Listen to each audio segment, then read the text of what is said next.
Halo teman-teman, perkenalkan nama saya Muhammad Nur Imam. Saya adalah asisten lab dari Prodi Teknik Informatika. Di sini saya mengajar mata kuliah praktikum struktur data. Oke, pada pertemuan kali ini kita akan membahas pertemuan pertama. Di pertemuan pertama kita akan membahas tata tertib yang ada di laboratorium komputer. Tata tertib yang pertama yaitu praktikum dilaksanakan sesuai dengan jadwal yang telah ditentukan. Yang kedua, peserta praktikum wajib hadir tepat pada waktunya, dan kalau bisa kalian harus datang 10 menit sebelum jam masuknya. Selanjutnya, selama praktikum berlangsung diwajibkan kalian memakai alma mater, tidak membawa makanan dan minuman, tidak bersuara dengan keras, tidak mencoret-coret sarana yang ada, tidak merubah, merusak, atau mengambil peralatan. Apabila kalian telat dalam melakukan praktikum, kalian akan mendapatkan sanksi keterlambatan apabila telat lebih dari 20 menit tanpa ada alasan yang dapat diterima oleh dosen. Maka peserta praktikum yang mendapatkan sanksi tersebut tidak diizinkan mengikuti praktikum. Oke, untuk materi pada praktikum struktur data yang akan kita bahas, yang pertama adalah array.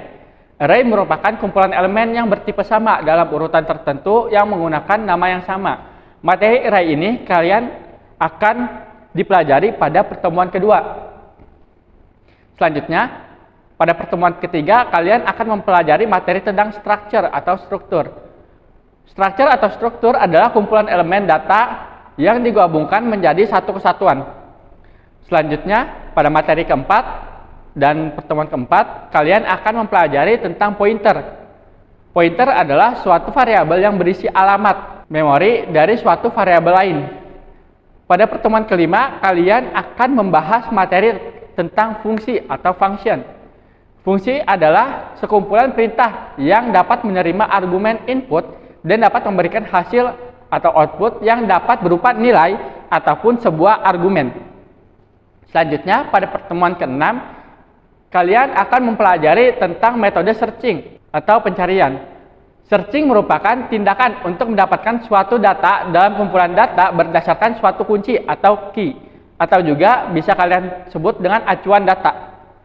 Oke, pada materi ketujuh kita akan mempelajari tentang sorting. Sorting adalah proses mengatur sekumpulan objek menurut urutan atau susunan tertentu, bisa menaik ataupun menurun. Pada sorting ini kita akan mempelajari dalam beberapa pertemuan. Pertama, pada pertemuan ketujuh kita akan mempelajari sorting dengan metode bubble sort dan juga quick sort. Lalu pada pertemuan 8 kita akan mempelajari metode min, minimal sort, dan maksimum sort. Serta pada pertemuan 9 kita akan mempelajari tentang shell sort dan juga insertion sort. Pada pertemuan 10 kita akan mempelajari tentang linked list. Linked list adalah struktur berupa rangkaian elemen saling berkaitan, di mana setiap elemen dihubungkan ke elemen yang lainnya melalui pointer. Pertemuan selanjutnya kita akan mempelajari tentang stack. Stack atau tumpukan adalah kumpulan elemen yang hanya dapat ditambah atau dihapus dari satu ujungnya saja. Pada metode stack ini kita akan mempelajari di pertemuan 11, yaitu stack menggunakan array, dan pada pertemuan 12 stack menggunakan linked list. Selanjutnya, pada pertemuan ke-13 kita akan mempelajari tentang queue. Queue atau antrian merupakan kumpulan elemen dengan penyisipan dan penghapusan elemen yang dilakukan dari sisi atau gerbang yang berbeda. Oke, di sini saya akan menjelaskan aturan dari lab praktikum teknik informatika. Pertama, mengikuti tata tertib praktikum. Seperti yang kita sebelumnya sudah jelaskan, di sini ada tata tertib praktikum.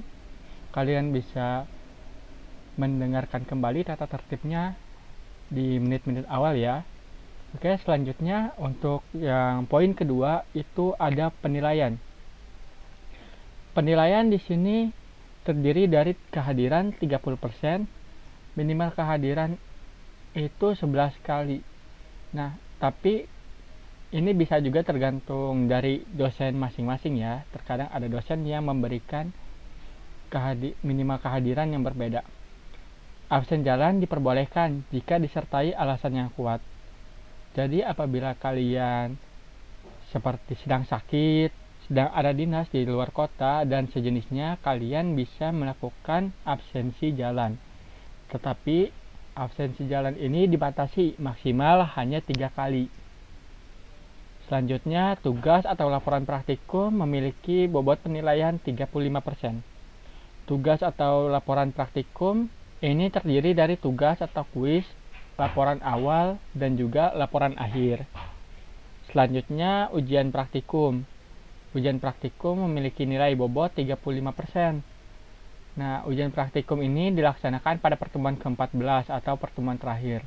Di sini tergantung dari setiap dosennya ya, untuk ujian praktikumnya akan seperti apa. Karena setiap dosen tuh kadang berbeda-beda untuk ujian praktikumnya.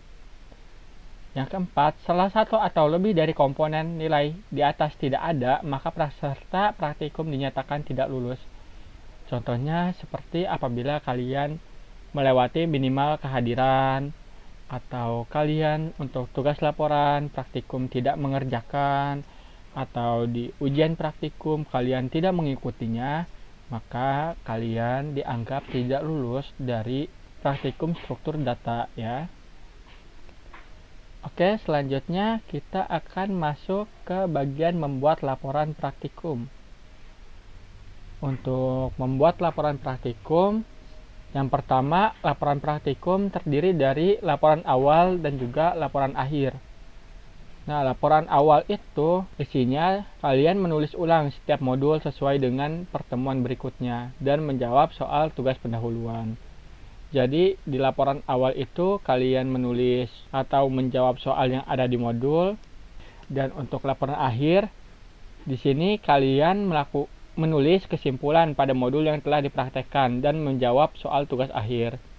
Jadi untuk laporan akhir kalian menulis kesimpulan dari kegiatan kalian selama di lab teknik informatika, dan juga kalian menjawab soal yang ada di tugas akhir. Oke, selanjutnya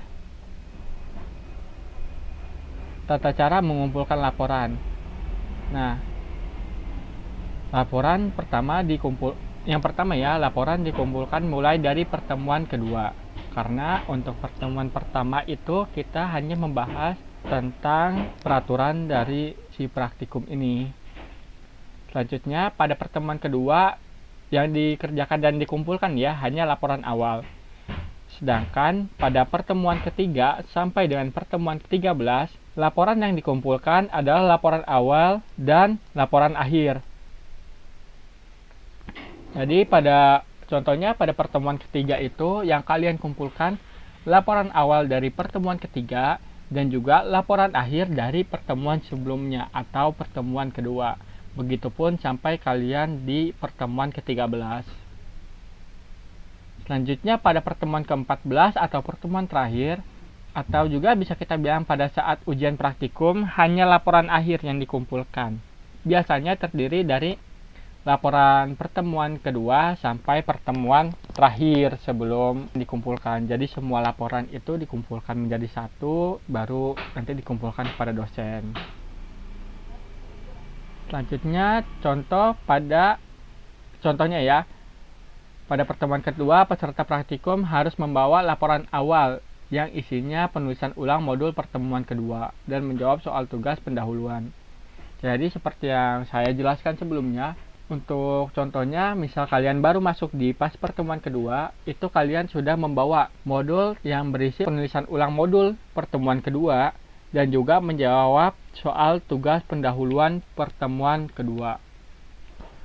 Begitupun yang pada pertemuan ketiga kalian mengumpulkan laporan awal yang isinya kalian menulis ulang modul pertemuan ketiga dan menjawab soal pendahuluan, serta membawa laporan akhir pada pertemuan kedua serta tugas akhir pertemuan kedua yang sudah kalian kerjakan ya. Begitupun sampai pada pertemuan ke-4 dan sampai ke-13 ya, itu sama seperti pengerjaan pada saat kalian pertemuan ketiga. Jadi tugas pendahuluan dan juga tugas akhirnya yang kalian kumpulkan. Nah, untuk pertemuan ke-14, seperti yang saya bilang sebelumnya, kalian membawa laporan akhir. Pertemuan ke-13 dan menjawab soal tugas akhir. Oke, sekarang kita akan ke contohnya kalau kalian tidak hadir ya. Pada pertemuan ke-4, kalian itu tidak hadir dikarenakan sakit, dan pada pertemuan ke-5 kalian tuh baru masuk. Nah, maka kalian harus membawa laporan awal yang isinya penulisan ulang modul pertemuan 5 dan menjawab soal tugas pendahuluan pertemuan 5. Serta membawa laporan akhir pertemuan 3 dan menjawab tugas akhir pertemuan 3. Oke, sekarang kita akan langsung masuk ke format laporan praktikum.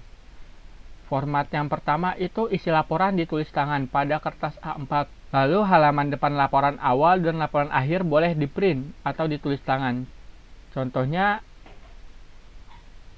nah ini adalah contoh halaman depan laporan awal ya. Berisi laporan awal, struktur data, laporan ke-1. Nah, setelahnya disusun oleh siapa? Nah, di sini kalian masukin nama, NIM, dan kelas kalian ya. Lalu dimasukkan teknik informatika, fakultas teknik, Universitas Pamulang.